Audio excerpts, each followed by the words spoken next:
Margaret Philbrick, and today I will be demonstrating the horse health check. So this is an overall check of your horse for their health and general well-being, which includes vital signs, looking at the coat, and looking at their stall. Those are all things I think that are necessary to know what's normal for your horse in order to know when your horse is acting abnormal. So the first thing you want to do in your horse health check is assess your horse's overall condition. So his body score, the way his eyes look, how his coat looks. So this horse is alive and alert. He has a nice shiny coat. He is paying attention to a fly, which is good to know. And then the next thing you want to do is assess your horse's stall. That can be the first clue as if something is wrong with your horse. Because if a horse is colicking, they might not poop as much, or their stall might be a complete disaster to your normal easy keeper. So the first thing we're going to do in our vital signs portion of the horse health check is check the gums for capillary refill, their moisture level, and their color. So your gums should normally be a pink color and be moist. If they are orange, that could indicate jaundice or a liver issue. If they are bright red, that could indicate a fever. And if they are blue, that indicates a circulatory issue. If they are white, that indicates anemia. All of those things are cause for concern. If your horse's gums are dry instead of moist, that means the horse is probably dehydrated. And the next portion of that is the capillary refill, which will further confirm a circulatory issue or dehydration. As when you do the cap refill test, color should return to the gum in 1 to 2 seconds. So to do this step, you will stand to the side of the horse, lift their top lip, and look at their top gum. So he's got healthy pink moist gums, and then to do the cap refill, you will take one of your fingers, press it down on the gum, and watch the color return. So that was a normal color return for this horse, and his gums appeared healthy and normal. You can also check for mucous membrane color in the conjunctiva of the eye, but that is not recommended unless you are very experienced or you absolutely have to check there for one reason or another. Our next item on the agenda for the horse health check is the pulse. So you can find the pulse in two places, either the maxillary artery under the jaw or at the radial artery of the knee. Most people prefer to find the pulse at the maxillary artery of the jaw, as it is easier to find and more commonly known. So you want your pulse to be between 34 and 44 beats per minute, and you want it to be strong and rhythmic, because if it is weak and thready, that indicates an issue of blood flow for the horse. So to find your pulse, I normally do 3 fingers under the jaw. You can also do 2. It really depends on the horse and how comfortable you are with finding the pulse.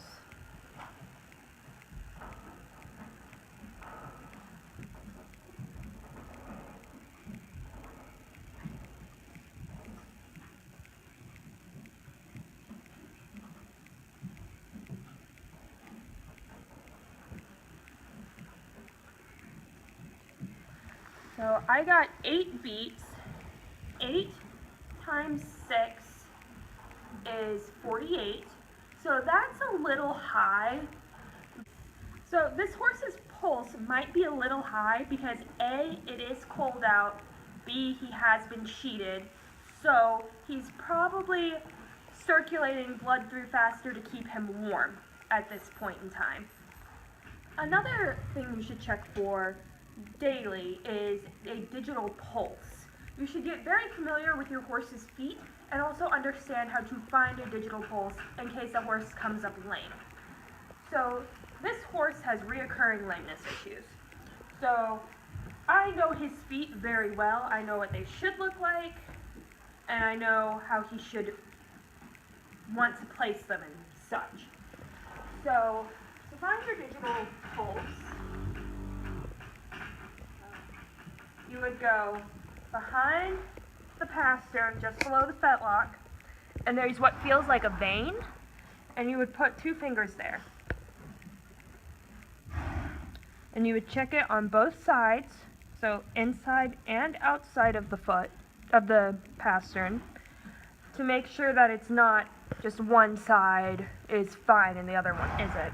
And you should also check both feet, as an issue with the digital pulse in both feet can present a serious issue for the horse's overall health. Our next item on the agenda is the skin pinch. This is the test for dehydration or hydration, depending on the way you look at it. So, your skin pinch is normally done in the area below the mane, above the jugular groove, and in front of the scapula. And so, you want your skin pinch to tent up and then go back within 1 to 2 seconds. So basically instantaneously. You don't want a horse to tent. So, to do your skin pinch, thumb and forefinger, pull up, drop. So this horse's went back instantaneously. Horses that the skin pinch remains tinted are either dehydrated or can be older horses, as their skin has lost their elasticity.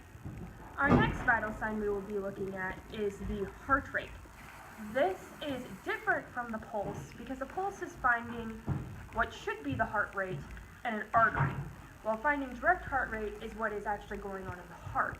When there are serious conditions, they can differ, and so it's always important to get both your heart rate and your pulse.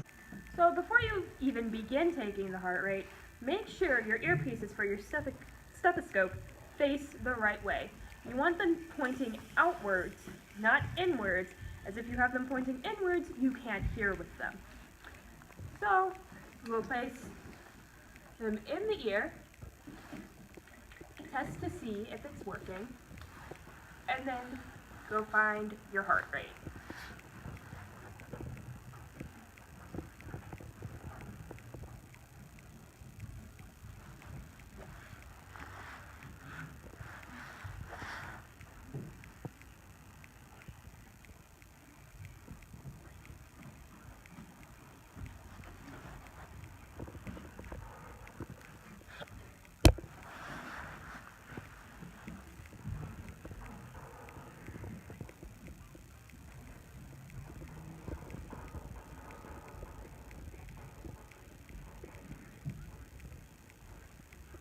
So, do not be alarmed if it takes you a while to find the heart rate.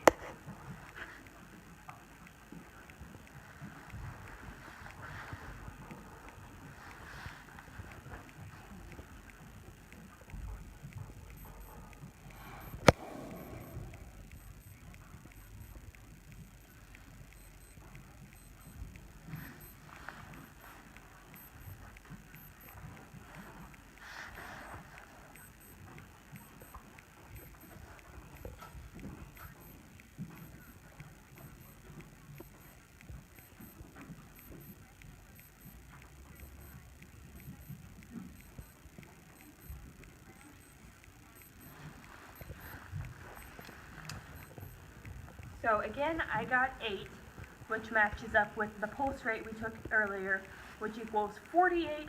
So this horse's pulse and heart rate match. Again, it is slightly elevated, but it is cold out, and he could just not like this situation.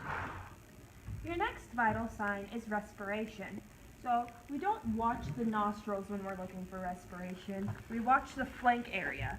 You specifically want to watch the rise and fall and to count breaths. So normally you would watch it for 10 to 15 seconds in an emergency situation. 15 is more optimal as you get a better answer. If you can watch it for 30, that would be even better. So you want 8 to 16 breaths per minute.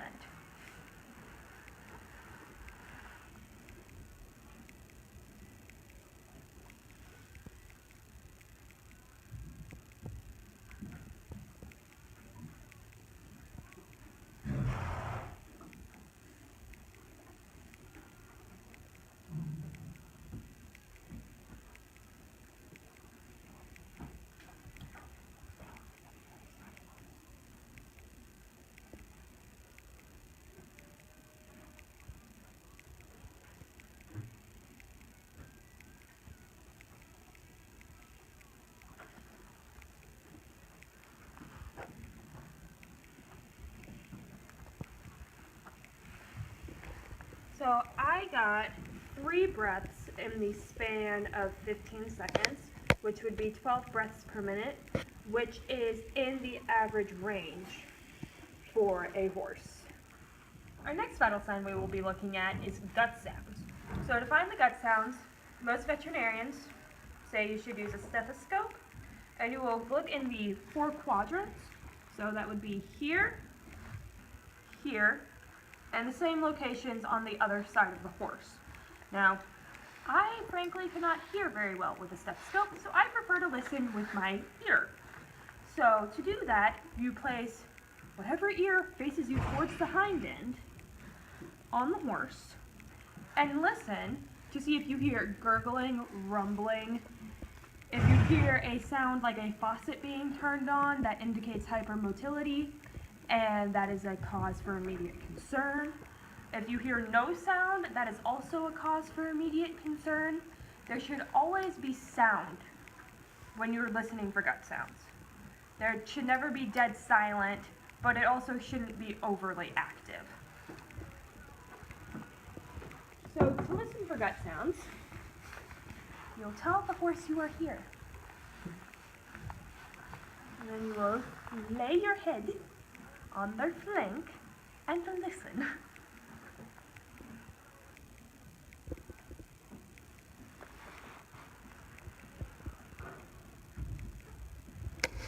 Okay, good there.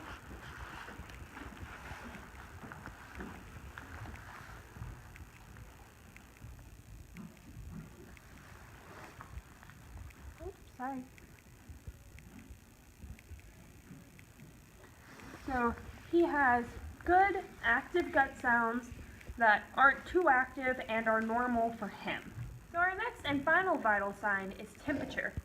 So you can take temperature with either a mercury thermometer or a digital thermometer. So we will start off with a digital thermometer because it's easier and faster. So to take the temperature with the digital thermometer, you will take it out of its casing, put petroleum jelly on it, or Hockaloogie on it. There are people who do that.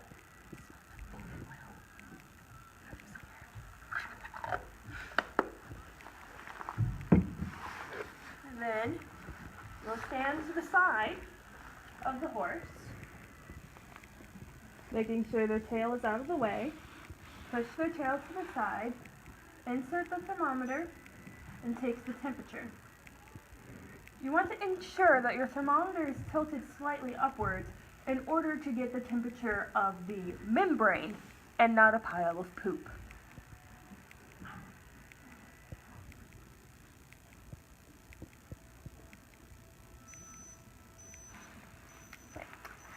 This horse's temperature, according to the digital thermometer, is 99.3. That is slightly below the average of 99.5 to 101.5. But that is not out of the normal for this particular horse. Keep in mind, digital thermometers also read lower than mercury thermometers, which is what we will be using next. Our next thermometer is the mercury thermometer. This one you need to shake down below 96, but optimally below 92. So you don't shake it down like this. You shake it down like this. Kind of have to do it for a while. It's the unfortunate fact of life.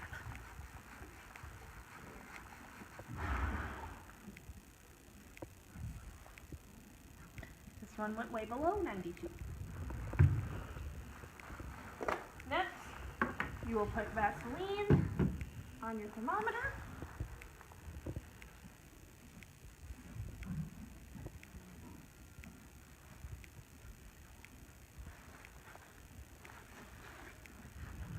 Then, standing to the side of the horse, you will insert the thermometer,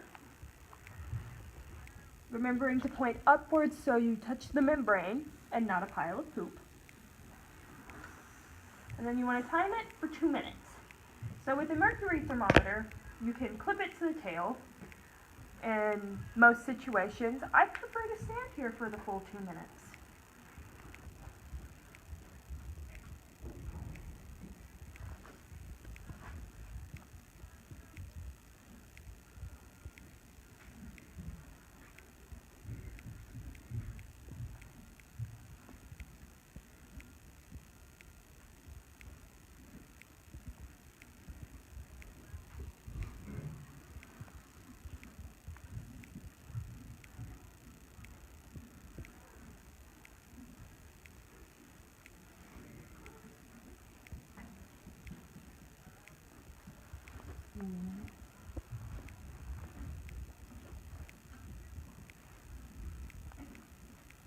Put your foot down.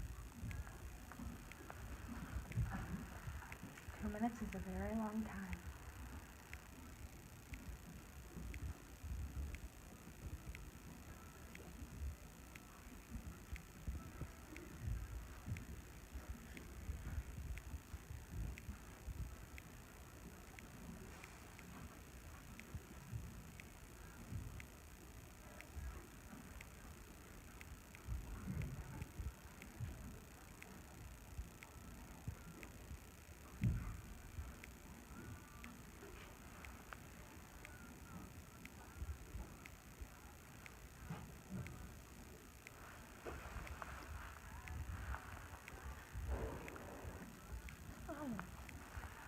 Well, apparently that was 3 minutes and not 2, but I don't believe that. Thank you, lovely camera person. So, what you always need to remember to do is to clean off your thermometer. And don't be that person who puts it in the horse's tail. Please, please, use a towel. Okay, so this horse's temperature was 99.6. So not much different than the digital thermometer, but digital thermometers also tend to read lower than mercury thermometers, but it's good to know he's in his normal range. And that is how you take temperature. Next we will be taking the temperature with a mercury thermometer. The important thing about a mercury thermometer is to remember to shake it down before you insert it. So you'll shake it down below 96, but optimally below 92.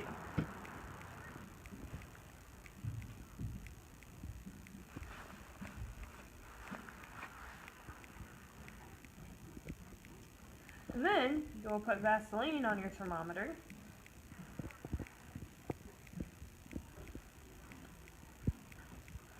And then, standing to the side of the horse, move their tail over and out of the way, and insert the thermometer. Make sure to point upwards as to get the temperature of the actual membrane and not a pile of poop. And then you will wait 2 minutes. So most mercury thermometers have a clasp on them that you can clip to the tail, but I prefer not to do that, as I feel it could go wrong anyway.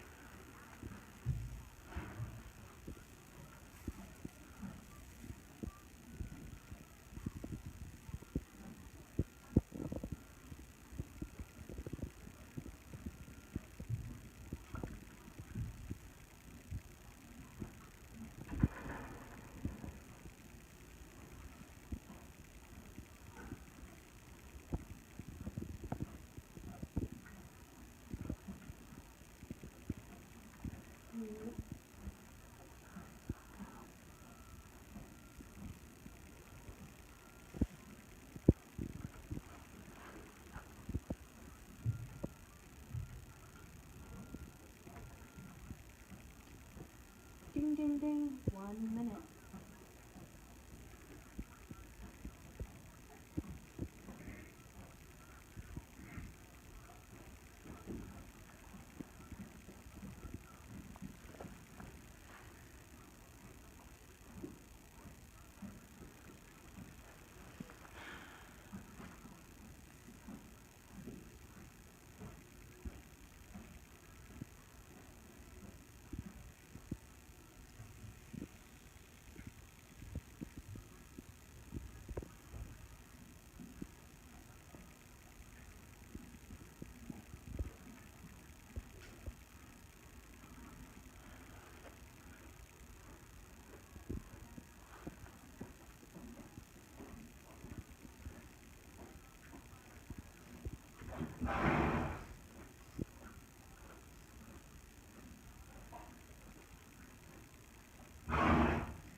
That was 2 minutes. Now you will wipe off your thermometer with a towel, not the horse's tail, before you read it.